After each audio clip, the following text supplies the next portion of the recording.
Hola organismos vivos del universo, soy el señor Planck y hoy vamos a hablar de física. Empecemos.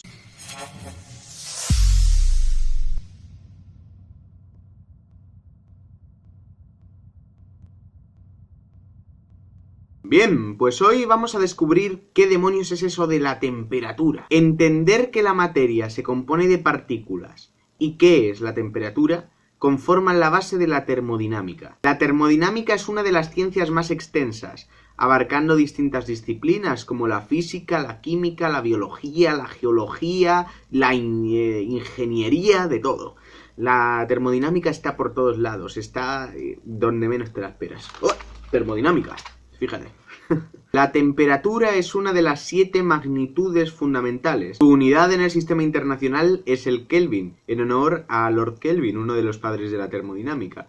Y bien, tenemos que entender y saber que todos los cuerpos que nos rodean están hechos de moléculas. Bueno, donde dices moléculas hay miles, hay otras cosas, ¿vale? Pero ahora no vamos a entrar en química. Vamos a hablar de moléculas en general, ¿vale?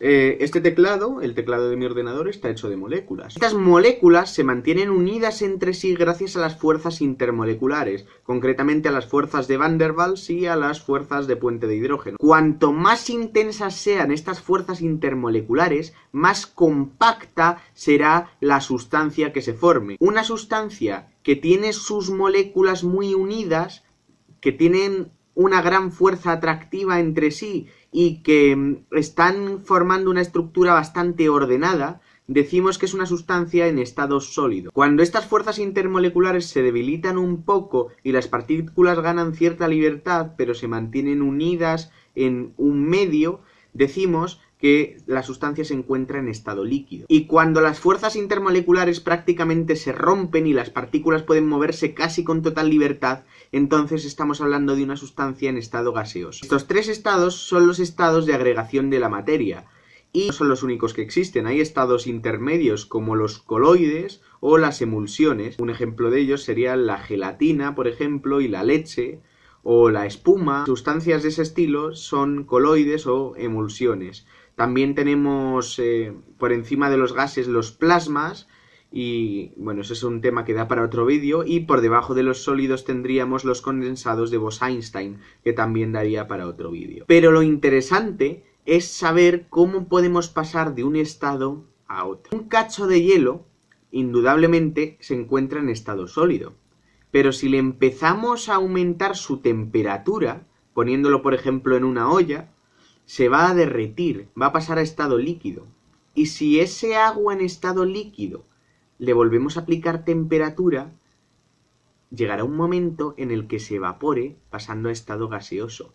Hemos debilitado las fuerzas moleculares, las fuerzas intermoleculares. Hemos hecho que unas fuerzas tan fuertes como para mantener las moléculas de agua unidas en un sólido se conviertan en unas fuerzas tan débiles como para dejar al agua incluso flotar. Pero claro, podemos pensar, ¿qué tiene que ver la temperatura en esto? Pues muchísimo, al igual que la presión. Es que la temperatura, agarraos bien los cerebros, se relaciona con la velocidad de movimiento de las partículas, de las moléculas. A más temperatura, más rápido se mueven estas moléculas, más energía cinética tienen y más se debilitan estas fuerzas intermoleculares. Por tanto, una sustancia en estado gaseoso y a la misma presión que esa misma sustancia en estado sólido, necesariamente va a estar a mayor temperatura. La temperatura nos rodea y es algo mucho, mucho más extenso de lo que podemos medir con un termómetro. Y eso es todo por hoy. Dadle a like, suscribíos y compartid este vídeo por vuestras redes sociales. Como los átomos comparten electrones para combinarse entre sí.